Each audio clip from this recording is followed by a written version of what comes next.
ಆಕಾಶವಾಣಿ ಧಾರವಾಡ.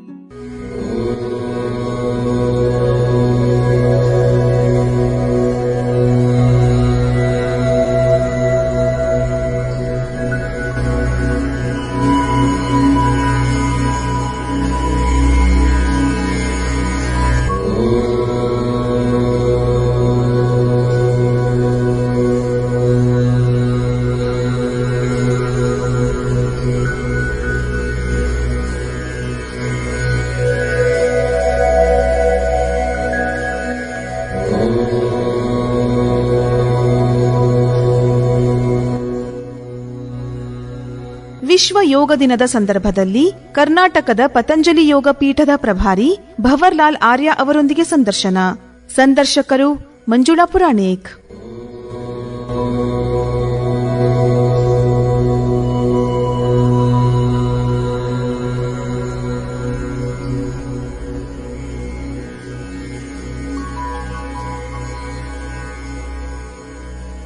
ಕೇಳುಗರಿಗೆಲ್ಲ ನಮಸ್ಕಾರ. ಕೇಳುಗರೆ, ಜೂನ್ 21 ವಿಶ್ವ ಯೋಗ ದಿನ. ಈ ವಿಶ್ವ ಯೋಗ ದಿನವನ್ನ ನಾವು ಆಚರಿಸಲಿಕ್ಕೆ ಆರಂಭವಾಗಿ ಸುಮಾರು 11 ವರ್ಷಗಳ ಆದವು. ಈ ಮೊದಲು ಕೂಡ ಜನರಲ್ಲಿ ಈ ಯೋಗದ ಬಗ್ಗೆ, ಧ್ಯಾನ, ಪ್ರಾಣಾಯಾಮ ಇದ್ರ ಬಗ್ಗೆ ಸಾಕಷ್ಟು ಅರಿವು, ಮಾಹಿತಿ ಇತ್ತು. ಆದ್ರೆ ಈ ಯೋಗ ದಿನದ ಆಚರಣೆ ಶುರು ಆದಾಗಿನಿಂದ ಇದರ ಬಗ್ಗೆ ಇನ್ನೂ ಅಷ್ಟು ಆಳವಾದ ಅಧ್ಯಯನ, ಈ ಯೋಗದ ಬಗ್ಗೆ ಹೆಚ್ಚು ತಿಳ್ಕೊಳ್ಬೇಕು ಅನ್ನುವ ಒಂದು ಚಿಕಿತ್ಸಕ ಬುದ್ಧಿ ಜನರಲ್ಲಿ ಹೆಚ್ಚು ಮೂಡ್ತಾ ಬಂದು ಇವತ್ತು ನಾವು ಜನರಲ್ಲಿ ಉತ್ತಮ ಆರೋಗ್ಯವನ್ನ, ಉತ್ತಮ ಸಂಸ್ಕಾರವನ್ನ, ಉತ್ತಮ ಪದ್ಧತಿಯನ್ನ ಕಾಣ್ತಾ ಇದ್ದೀವಿ. ಆತ್ಮೀಯ ಕೇಳುಗರೆ, ಮತ್ತೆ ಜೂನ್ 21 ವಿಶ್ವ ಯೋಗ ದಿನ ಬರ್ತಾ ಇದೆ. ಈ ದಿನದ ಘೋಷವಾಕ್ಯ yoga for one earth one health, ಅಂದ್ರ ಒಂದು ಭೂಮಿ ಒಂದು ಆರೋಗ್ಯ ಅನ್ನೋದು ಈ ವರ್ಷದ ಘೋಷವಾಕ್ಯ. ಹುಬ್ಬಳ್ಳಿಯ ಪತಂಜಲಿ ಯೋಗ ಪೀಠದ ಕರ್ನಾಟಕ ರಾಜ್ಯದ ಪ್ರಭಾರಿಯಾಗಿ ಕಾರ್ಯನಿರ್ವಹಿಸ್ತಾ ಇರುವಂತ ಭವರ್ಲಾಲ್ ಆರ್ಯ ಅವರು ಇವತ್ತು ನಮ್ಮ ಜೊತೆಗೆ ಸ್ಟುಡಿಯೋನಲ್ಲಿದ್ದಾರೆ. ಈ ಯೋಗ ದಿನದ ಮಹತ್ವ ಮತ್ತೆ ಚಿಕಿತ್ಸೆಯಾಗಿ ಯೋಗ ಹೇಗೆ ಸಹಕಾರಿಯಾಗಬಲ್ಲದು, ಯೋಗದ ವಿವಿಧ ಪ್ರಕಾರಗಳು, ಈ ಪತಂಜಲಿ ಯೋಗ ಪೀಠ ಕರ್ನಾಟಕದ ತುಂಬಾ ಈ ದಿನದ ಸಂದರ್ಭದಲ್ಲಿ ಏನೆಲ್ಲ ವಿಶೇಷ ಕಾರ್ಯಕ್ರಮಗಳನ್ನ ಆಯೋಜಿಸಿದೆ, ಇದರ ಬಗ್ಗೆ ಭವರ್ಲಾಲ್ ಆರ್ಯ ಅವರು ನಮಗೆ ಮಾಹಿತಿಯನ್ನ ಮಾಡಿಕೊಡ್ತಾರೆ. ನಮಸ್ಕಾರ ಡಾಕ್ಟರ್ ಭವರ್ಲಾಲ್ ಆರ್ಯ ಅವರೇ. ನಮಸ್ಕಾರ. ಪತಂಜಲಿ ಯೋಗ ಪೀಠ ಅಂದ ತಕ್ಷಣನೇ ನಮಗೆ ಭವರ್ಲಾಲ್ ಆರ್ಯ ಅವರ ಹೆಸರು ಜ್ಞಾಪಕಕ್ಕೆ ಬರ್ತದೆ. ಅಂದ್ರೆ ನಮ್ಮ ಈ ಅವಳಿ ನಗರದಲ್ಲಿ ಯೋಗ, ಭವರ್ಲಾಲ್ ಆರ್ಯ ಒಂದೇ ನಾಣ್ಯದ ಎರಡು ಮುಖಗಳು ಅನ್ನೋ ರೀತಿಯಲ್ಲಿ ತಾವು ಈ ಯೋಗದ ಬಗ್ಗೆ ಅಷ್ಟೊಂದು ಜನರಲ್ಲಿ ಅರಿವು, ಜಾಗೃತಿ ಮೂಡಿಸಬೇಕು, ಎಲ್ಲ ಜನರು ಸದೃಢ ಕಾಯರ ಆಗ್ಬೇಕು ಅಂತ ಸಾಕಷ್ಟು ಕಾರ್ಯಕ್ರಮಗಳನ್ನ ತಾವು ಹಮ್ಮಿಕೊಂಡಿದ್ದೀರಿ. 2025 ಯೋಗ ದಿನದ ಸಂದರ್ಭದಲ್ಲಿ ಏನೆಲ್ಲ ಕಾರ್ಯಕ್ರಮಗಳನ್ನ ಆಯೋಜಿಸಿದ್ದೀರಿ? ಈಗಾಗಲೇ ಯೋಗ ದಿನಾಚರಣೆ ಅಂಗವಾಗಿ ಒಂದು ಯೋಗ ಸಪ್ತಾಹ ನಾವು ಆರಂಭ ಮಾಡಿದ್ದೀವಿ. ಹುಬ್ಬಳ್ಳಿ ಧಾರವಾಡದ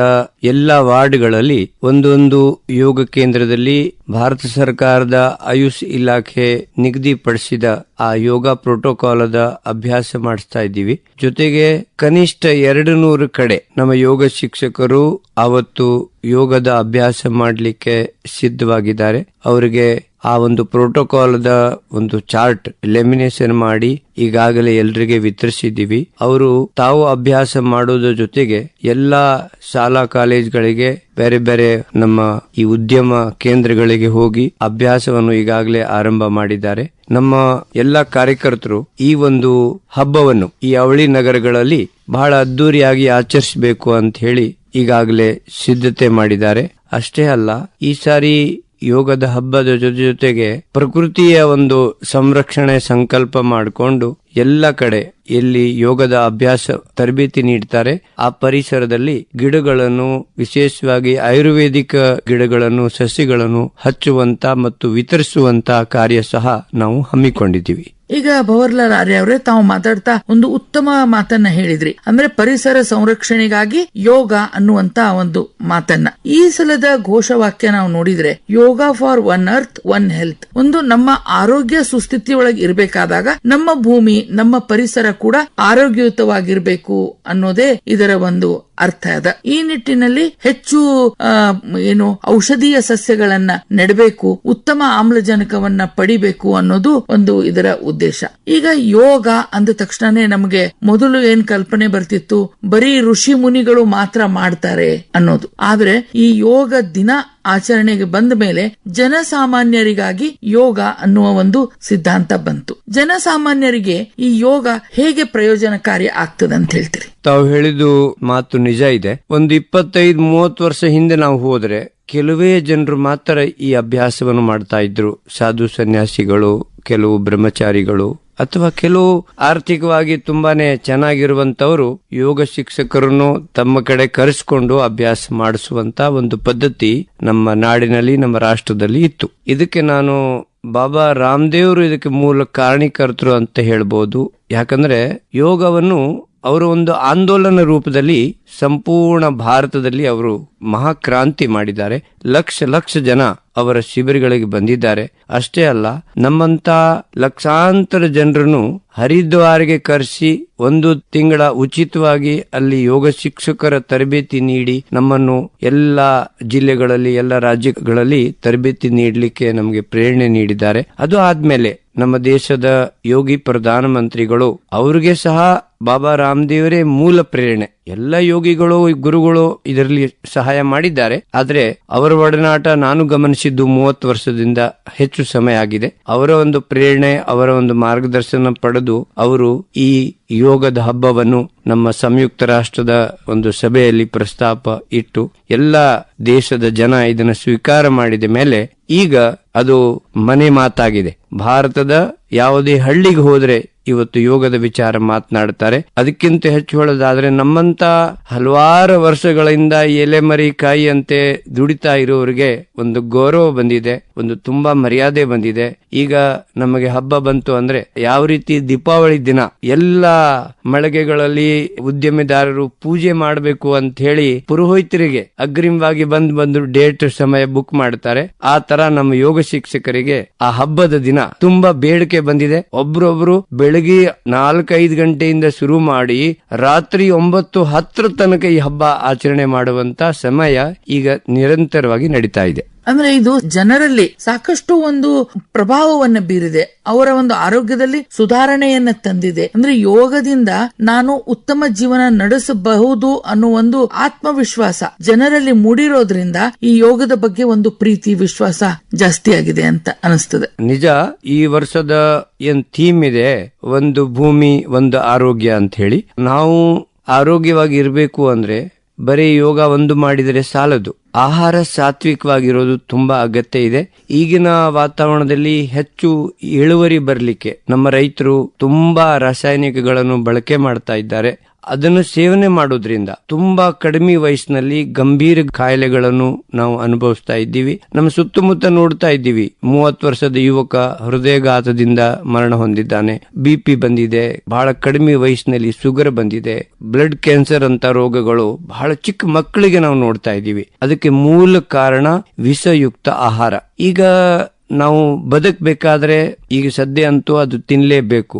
ಒಂದು ವೇಳೆ ವಿಷಮುಕ್ತ ಕೃಷಿ ಮಾಡುವಂತ ಒಂದು ಅಭಿಯಾನ ಆದ್ರೆ ಅದಕ್ಕೆ ತುಂಬಾ ವರ್ಷಗಳು ಬೇಕಾಗ್ತದೆ. ಆದರೆ ಈಗಿನ ವಾತಾವರಣದಲ್ಲಿ ಅದಕ್ಕೆ ಬೇರೆ ಯಾವುದೇ ಪರಿಹಾರ ನಮಗೆ ಕಾಣ್ತಾ ಇಲ್ಲ. ನಾವು ನಿತ್ಯ 1 ಗಂಟೆ ಪ್ರಾಣಾಯಾಮಗಳು, ಯೋಗಾಸನಗಳು ನಿತ್ಯ ಮಾಡ್ತಾ ಇದ್ರೆ ವಿಷಯುಕ್ತ ಅಥವಾ ರಾಸಾಯನಿಕ ಬಳಕೆಯಿಂದ ಉತ್ಪಾದನೆವಾಗಿರ್ತಕ್ಕಂಥ ಆಹಾರದಿಂದ ಆಗುವ ಅಪಾಯಗಳು, ದುಷ್ಪರಿಣಾಮಗಳಿಂದ ನಾವು ಯೋಗದ ಅಭ್ಯಾಸ ಮಾಡಿ ನಮ್ಮ ಆರೋಗ್ಯವನ್ನು ಕಾಪಾಡಬಹುದು. ಅದರಿಂದ ಜನರು ಸಾಧ್ಯ ಆದಷ್ಟು ಸಾತ್ವಿಕ ಆಹಾರವನ್ನು ಸೇವನೆ ಮಾಡಿ, ವಿಶೇಷವಾಗಿ ತಮ್ಮ ಆಕಾಶವಾಣಿ ಮೂಲಕ ಹೇಳಲಿಕ್ಕೆ ಬಯಸ್ತೀನಿ, ಬೇಕರಿ ಪದಾರ್ಥಗಳನ್ನು ಸಾಧ್ಯ ಆದಷ್ಟು ಅವಾಯ್ಡ್ ಮಾಡಿ.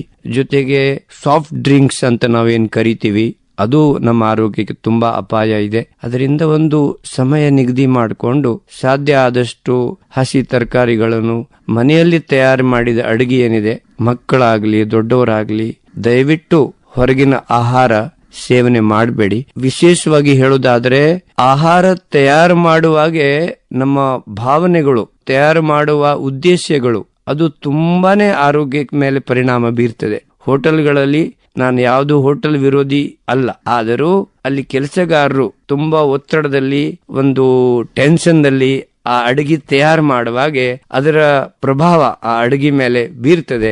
ಅದನ್ನ ನಾವು ಸೇವನೆ ಮಾಡಿದರೆ ನಮ್ಮ ವಿಶೇಷವಾಗಿ ಮಾನಸಿಕ ಆರೋಗ್ಯದ ಮೇಲೆ ತುಂಬಾ ಪರಿಣಾಮ ಬೀರ್ತದೆ. ಮಾತೆಯರಿಗೆ ಸಹ ತಮ್ಮ ಈ ಆಕಾಶವಾಣಿ ಮೂಲಕ ನಾನು ಆಹ್ವಾನ ಮಾಡ್ತಾ ಇದ್ದೀನಿ. ನಮ್ಮ ಅಜ್ಜಿಗಳು ಅಡಿಗೆ ಮಾಡಬೇಕಾದ್ರೆ ಭಜನೆ ಹಾಡುತ್ತಾ ಶ್ರೀರಾಮ್ ಜಯ ರಾಮ್ ಜಯ ಜಯ ರಾಮ್ ಅಂತ ಹೇಳ್ತೀವಿ, ರೊಟ್ಟಿ ಬಡಿತಾ ಇದ್ರು. ಆವಾಗ ಅಡಿಗೆ ಮಾಡೋರು ಆರೋಗ್ಯವಾಗಿ ಇರ್ತಿದ್ರು, ಆ ಅಡಿಗೆ ಔಷಧಿ ಆಗ್ತಿತ್ತು. ಆದ್ರೆ ಈಗಿನ ಮಾತೆಯರು ಸ್ವಲ್ಪ ಮಾಡರ್ನ್ ಆಗ್ಬಿಟ್ಟಿದ್ದಾರೆ.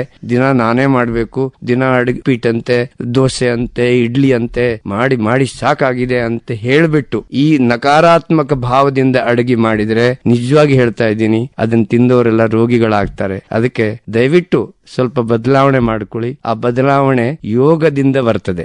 ನಾನು ಇನ್ನು ಒಂದು ಮುಂದುವರೆದು ಮಾತಾಡ್ತೀನಿ. ಮಾತೆಯರು ತಾವು ನಿತ್ಯ ಯೋಗ ಅಭ್ಯಾಸ ಮಾಡಿ ತಮ್ಮ ಆರೋಗ್ಯವನ್ನು ಕಾಪಾಡುವುದರ ಜೊತೆಗೆ ಮನೆಯಲ್ಲಿ ಒಂದು ನಿಯಮ ಅಳವಡಿಸಬಹುದು. ಬೆಳಗ್ಗೆ ಯೋಗ ಇಲ್ಲ, ಮನೆಯವರಿಗೆ ಯಾರಿಗೂ ಉಪಹಾರ ಇಲ್ಲ ಅಂತ ಹೇಳಿ ಒಂದು ನಿಯಮ ಮಾಡಿಬಿಟ್ರೆ ಕುಟುಂಬದ ಎಲ್ಲರೂ ಆರೋಗ್ಯವಾಗಿರ್ಲಿಕ್ಕೆ ಸಾಧ್ಯ ಇದೆ.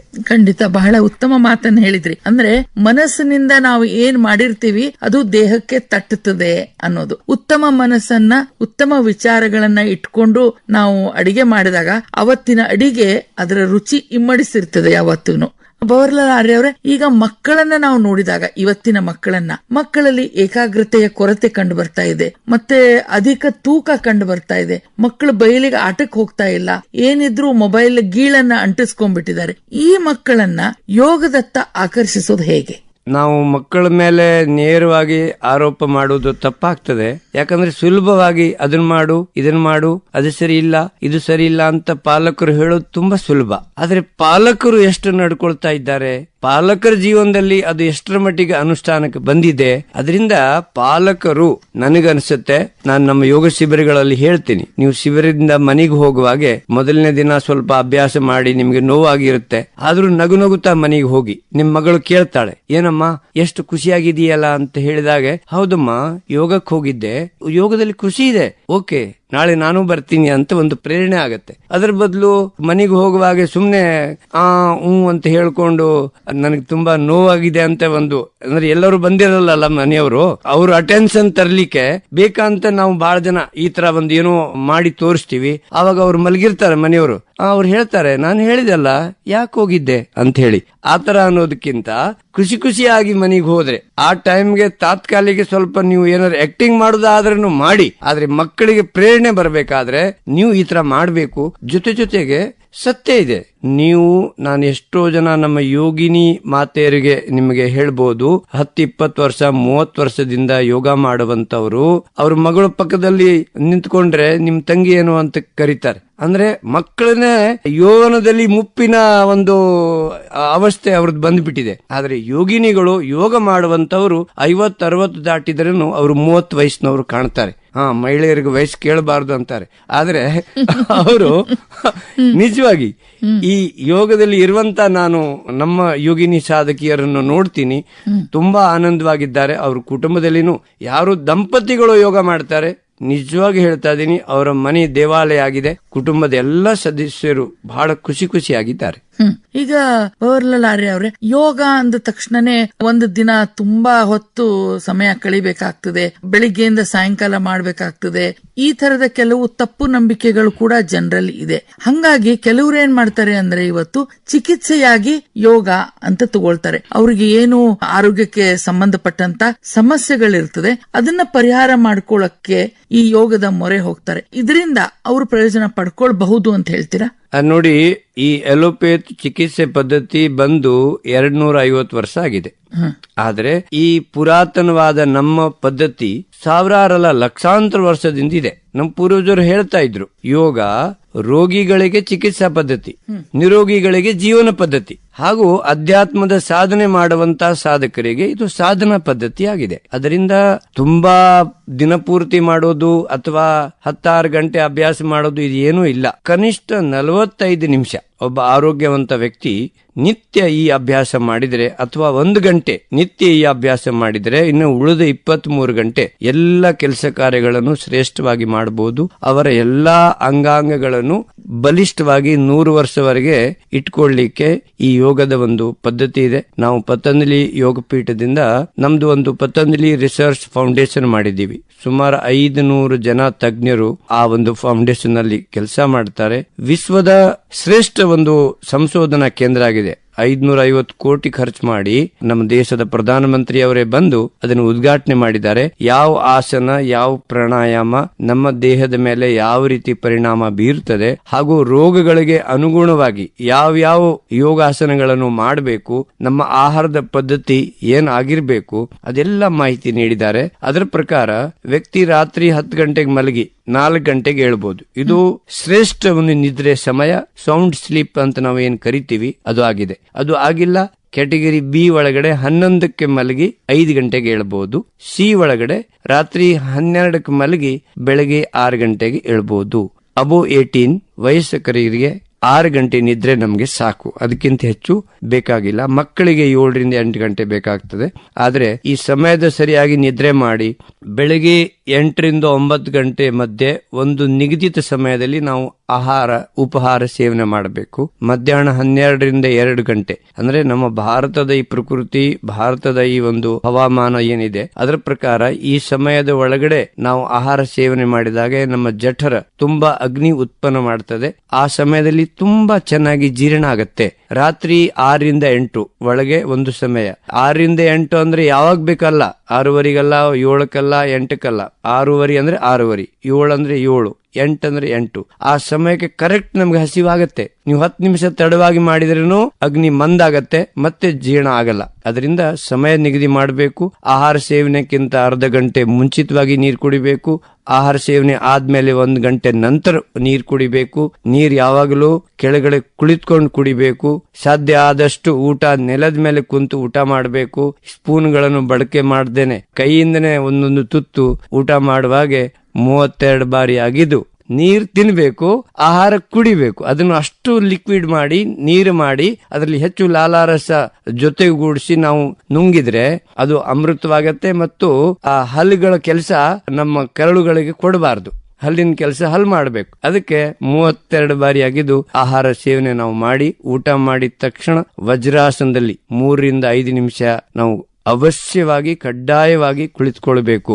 ಯಾಕಂದ್ರೆ ಎಲ್ಲಾ ಯೋಗಾಸನಗಳು ಊಟ ಮಾಡಿದ 4-5 ಗಂಟೆ ನಂತರ ಮಾಡಬೇಕಾಗ್ತದೆ. ಆದ್ರೆ ವಜ್ರಾಸನ ಒಂದೇ ಒಂದು ಆಸನ ಇದೆ, ಇದು ಊಟ ಮಾಡಿದ ತಕ್ಷಣ ನಾವು ಅವಶ್ಯ ಮಾಡಬೇಕು. ಅವಾಗೆ ಬೇಗ ಜೀರ್ಣ ಆಗತ್ತೆ ಮತ್ತು ವಜ್ರದ ತರ ನಮ್ಮ ದೇಹ ಬಲಿಷ್ಠ ಆಗ್ತದೆ. ಈಗ ಒಂದು ಮುಖ್ಯವಾಗಿದ್ದು ಅಂದ್ರೆ ತಾವು ಮಾತಾಡ್ತಾ ಮೊದಲಿಗೆ ಹೇಳಿದ್ರಿ, ಇವತ್ತು ನಮಗೆ ಪ್ರಾಣಾಯಾಮದ ಅಗತ್ಯತೆ ಬಹಳ ಇದೆ ಅಂತ. ಈ ಪ್ರಾಣಾಯಾಮವನ್ನ ಹೇಗೆ ಮಾಡಬೇಕು, ಯಾವುದು ಸೂಕ್ತ ಸಮಯ ಅಂತ ಹೇಳ್ತೀರಿ? ನೋಡಿ, ಪ್ರಾಣಾಯಾಮ ನಿಜವಾಗಿ ಯೋಗಾಸನಗಳು ಏನಿದೆ ಅದಕ್ಕಿಂತ 5 ಪಟ್ಟು 10 ಪಟ್ಟು ಲಾಭ ನೀಡುವಂತ ಯೋಗಾಸನಗಳು, ವಿಶೇಷವಾಗಿ ಸೂರ್ಯ ನಮಸ್ಕಾರ, ಬೇರೆ ಬೇರೆ ಎಲ್ಲ ಆಸನಗಳು ನಮ್ಮ ದೇಹದ ಹಾರ್ಡ್ವೇರ್, ಕೈಗಳು, ಕಾಲುಗಳು, ಎಲ್ಲ ಅಂಗಾಂಗಗಳನ್ನು ಬಲಿಷ್ಠಗೊಳಿಸುವಂತ ಕಾರ್ಯ ಆಸನಗಳು ಮಾಡ್ತದೆ. ಆದ್ರೆ ಒಳಗಿನ ಸಾಫ್ಟ್ವೇರ್ ಏನಿದೆ ಅದು ಮೆದುಳು ಇರ್ಬೋದು, ನಮ್ಮ ಹೃದಯ ಇರ್ಬೋದು, ನಮ್ಮ ಕಿಡ್ನಿಗಳು ಇರ್ಬೋದು, ಅಥವಾ ಎಲ್ಲಾ ಅಂಗಾಂಗಗಳು ಆ ಸೂಕ್ಷ್ಮ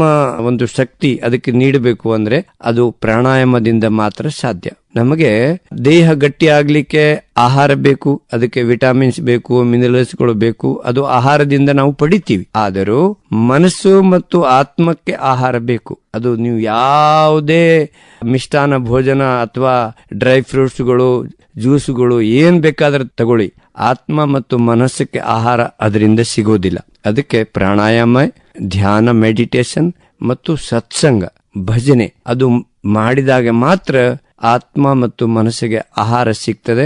ಅದರ ಆರೋಗ್ಯ ಬಹಳ ಅಗತ್ಯ ಇದೆ. ಈಗಿನ ವಾತಾವರಣದಲ್ಲಿ ಈ ಮೊಬೈಲೇನೆ ಜೀವನ ಆಗ್ಬಿಟ್ಟಿದೆ. ನಾವು ಒಂದು ಟ್ರೈನ್ ನಲ್ಲಿ ನೋಡ್ತೀವಿ, ಫ್ಲೈಟ್ ನಲ್ಲಿ ನೋಡ್ತೀವಿ, ನಮ್ಮ ಮನೆಯಲ್ಲಿ ನೋಡ್ತೀವಿ, 5 ಜನ ಇದ್ಬಿಟ್ರೆ ಸಾಕು. ಆ 5 ಜನನು ಮೊಬೈಲ್ ನೋಡ್ತಾರೆ ಹೊರತು ಒಬ್ರು ಆರೋಗ್ಯದ ವಿಚಾರ, ಹೆಂಗಿದ್ದೀರಿ, ಏನ್ ಸಮಾಚಾರ, ರೈತರು ಸಿಕ್ಕರನ್ನು ಈಗ ಹೊಲದಲ್ಲಿ ಏನ್ ಬೆಳೆದಿದ್ದೀರಿ, ಈ ವರ್ಷ ಮಳೆ ಹೆಂಗಾಯ್ತು ಅಂತ ವಿಚಾರಿಸೋದೇ ಬಿಟ್ಟಾರೆ. ಹಳ್ಳಿ ಕುರಿ ಕಾಯೋ ವ್ಯಕ್ತಿನೂ ಮೊಬೈಲ್ ಹಿಡ್ಕೊಂಡ್ಬಿಟ್ಟಿದ್ದಾನೆ. ಅದರಿಂದ ಅದು ತುಂಬಾ ಅಪಾಯ ಆಗಿದೆ. ಅದಕ್ಕೆ ಮೆಡಿಟೇಷನ್, ಪ್ರಾಣಾಯಾಮ ಮತ್ತು ಓಂಕಾರ. ನೋಡಿ, ಓಂಕಾರದ ಬಗ್ಗೆ ಒಂದು ಮಾತು ನಾನು ಕೇಳುಗರಿಗೆ ಹೇಳಲೇಬೇಕು. ನಾನು ಕೊರೋನಾ ಕಾಲದಲ್ಲಿ 1 ವರ್ಷ 365 ದಿನ 108 ಬಾರಿ ಓಂಕಾರದ ಅನುಷ್ಠಾನ ನಾನು ವೈಯಕ್ತಿಕವಾಗಿ ಮಾಡಿದ್ದೆ. ಅದು ಎಷ್ಟು ಅದ್ಭುತವಾಗಿದೆ ಅಂದ್ರೆ 108 ಬಾರಿ ನೀವು ಓಂಕಾರ ನಿತ್ಯ ಮಾಡಿಬಿಟ್ರೆ ಯಾವುದೇ ಸಂಕಲ್ಪ ಮಾಡಿ ಅದು ಸಿದ್ಧಿ ಆಗ್ತದೆ. ನಮ್ಮ ದೇಹದ ಒಳಗಡೆ ಇರುವಂತ ಸೂಕ್ತ ಶಕ್ತಿಗಳನ್ನು ಜಾಗೃತಗೊಳಿಸಿ ನಮ್ಮ ಕ್ಷಮತೆ 2 ಪಟ್ಟು 4 ಪಟ್ಟು 10 ಪಟ್ಟು ಮಾಡುವಂತ, ಯಾಕಂದ್ರೆ ನಿಮ್ಗೆ ಗೊತ್ತಿದೆ ನಮ್ಮ ಅಬ್ದುಲ್ ಕಲಾಂ ಅಂತ ಸೈಂಟಿಸ್ಟ್ಗಳು ತಮ್ಮ ಮೆದುಳಿನ 2-3% ಉಪಯೋಗಿಸ್ತಿದ್ರಂತೆ. ನಮ್ದು ಅಂತೂ ಉಪಯೋಗ ಬರ್ತಾ ಇಲ್ಲ.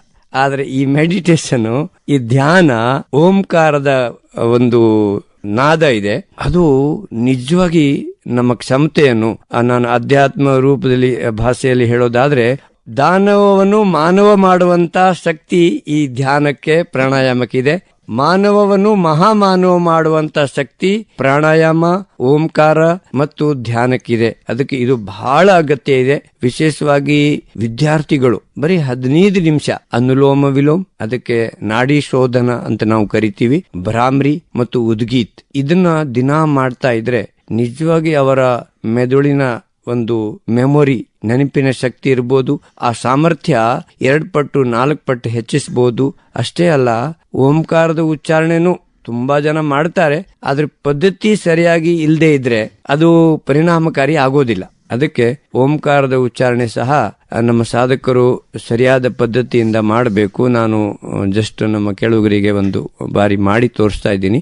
ಆ ಪೂರ್ತಿ ಶ್ವಾಸ ನಮ್ಮ ದೇಹದಲ್ಲಿ ಎಳ್ಕೊಂಡ್ಮೇಲೆ ಅದರಲ್ಲಿ ಅ, ಉ ಮತ್ತು ಮ, ಅಕಾರ, ಉಕಾರ ಮತ್ತು ಮಕಾರ ಸೇರಿದಾಗೆ ಅದು ಓಂಕಾರ ಆಗ್ತದೆ. ಅದು ನಮ್ಮ ದೇಹದ ಒಳಗಡೆ ಇರುವಂತ 8 ಚಕ್ರ ಇದೆ. ಅದರಲ್ಲಿ ನಮ್ಮ ನಾಭಿ, ಮಣಿಪುರ ಚಕ್ರ ಅಂತ ನಾವು ಏನ್ ಕರಿತೀವಿ, ಓಂಕಾರ ಅಲ್ಲಿಂದ ಆರಂಭವಾಗಿ ತಲೆ ಮಧ್ಯಭಾಗದಲ್ಲಿರುವ ಸಹಸ್ರಾರ ಅಲ್ಲಿಗೆ ಕೊನೆಗೊಳ್ಳಬೇಕು. ಅದಕ್ಕೆ ಒಂದು ಬಾರಿ ನಾನು ಮಾಡ್ತಾ ಇದ್ದೀನಿ.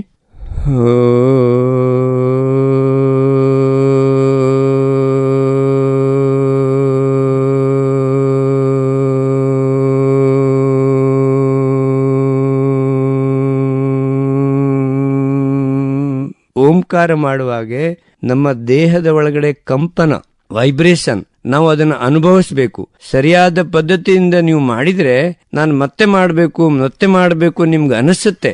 ಆ ತರ ಸತತ ಅಭ್ಯಾಸ ಮಾಡ್ತಾ ಇದ್ರೆ ನಿಜವಾಗಿ ನಿಮ್ಮ ಎಲ್ಲಾ ತರದ ಮಾನಸಿಕ ತೊಂದರೆಗಳಿಗೆ ಈ ಓಂಕಾರ ತುಂಬಾನೇ ಲಾಭಕಾರಿ. ಕೊನೆಯದಾಗಿ ಈ ವಿಶ್ವ ಯೋಗ ದಿನದ ಸಂದರ್ಭದಲ್ಲಿ ನಮ್ಮ ಕೇಳುಗರಿಗೆ ತಾವು ಏನ್ ಹೇಳಲಿಕ್ಕೆ ಬಯಸ್ತೀರಿ? ನಾನು ಆಕಾಶವಾಣಿಯ ಎಲ್ಲಾ ಕೇಳುಗರಿಗೆ ಈ ಅಂತಾರಾಷ್ಟ್ರೀಯ ಯೋಗ ದಿನಾಚರಣೆ ಇದೆಯಲ್ಲ, ಇದು ಆನಂದ ಉತ್ಸವ ಆಗ್ಬೇಕು, ಯೋಗ ಉತ್ಸವ ಆಗ್ಬೇಕು, ಆರೋಗ್ಯ ಉತ್ಸವ ಆಗ್ಬೇಕಾದ್ರೆ ನೀವು ನಿತ್ಯ ಯೋಗಾಭ್ಯಾಸ ಮಾಡಿ. ಎಲ್ರೂ ನಮ್ಮ ನಾಡಿನ ಪ್ರತಿಯೊಬ್ಬ ಪ್ರಜೆ ಯೋಗಿಗಳಾಗಬೇಕು, ನಿರೋಗಿಗಳಾಗಬೇಕು, ಉಪಯೋಗಿಗಳಾಗಬೇಕು, ಒಬ್ರಿಗೆ ಒಬ್ರು ಸಹಯೋಗಿಗಳಾಗಬೇಕು. ನಿಮ್ಮ ಮುಖ ಏನು ಡೆಂಟಿಂಗ್ ಪೇಂಟಿಂಗ್ ಮಾಡಿ ಹೊರಗಡೆಯಿಂದ ಚಂದ ಕಾಣಬಹುದು, ನಿಮ್ಮ ಹೃದಯ ಚಂದ ಇರಬೇಕು. ಪ್ರತಿಯೊಬ್ಬರ ಏಳಿಗೆ ನೋಡಿ ನೀವು ಆನಂದ ಪಡಿಬೇಕು, ಒಬ್ರಿಗೊಬ್ರು ಸಹಾಯ ಮಾಡಬೇಕು. ನಿಜವಾಗಿ ನಿಮಗೆ ಆರೋಗ್ಯ ಬೇಕಾದ್ರೆ ನೀವು ಪ್ರತಿಯೊಬ್ಬರನ್ನು ಪ್ರೀತಿ ಮಾಡಬೇಕು ಅಂತ ಹೇಳಿ ಇವತ್ತಿನ ಈ ಶುಭ ದಿನದಂದು ನಾನು ಎಲ್ಲ ಕೇಳುಗರಿಗೆ ನಿವೇದನೆ ಮಾಡ್ತಾ ಇದ್ದೀನಿ. ಧನ್ಯವಾದಗಳು. ಧನ್ಯವಾದಗಳು ಭವರ್ಲಾಲ್ ಆರ್ಯ ಅವರೇ. ಬಹಳ ಉತ್ತಮವಾದ ಮಾತನ್ನ ಹೇಳಿದ್ರಿ. ಬರೀ ಯೋಗ ಮಾತ್ರ ಅಲ್ಲ, ಅದರ ಜೊತೆಗೆ ಸಾತ್ವಿಕ ಆಹಾರ, ಸತ್ಸಂಗ, ಪರಸ್ಪರ ಪ್ರೀತಿಸುವುದು, ಮತ್ತೆ ಒಬ್ಬರಿಗೊಬ್ರು ಸೌಹಾರ್ದಯುತವಾಗಿ ಜೀವನವನ್ನ ಸಹಬಾಳ್ವೆಯಿಂದ ನಡೆಸಿದಾಗ ಜೀವನ ಉತ್ಕೃಷ್ಟವಾಗಿರ್ತದೆ. ಇಂಥ ಜೀವನ ಎಲ್ಲರದೂ ಆಗ್ಲಿ ಅಂತ ತಾವು ಈ ಸಂದರ್ಭದಲ್ಲಿ ಹೇಳಿದಿರಿ. ಧನ್ಯವಾದಗಳು. ನಮಸ್ಕಾರ. ಎಲ್ರಿಗೂ ಧನ್ಯವಾದಗಳು.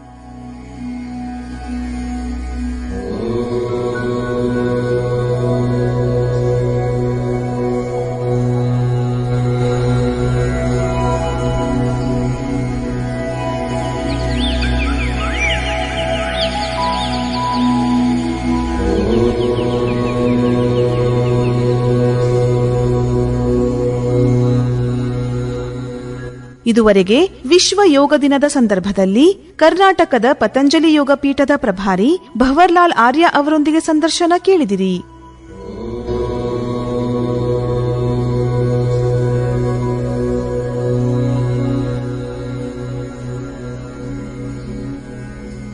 ಸಂದರ್ಶಿಸಿದವರು ಮಂಜುಳಾ ಪುರಾಣಿಕ್.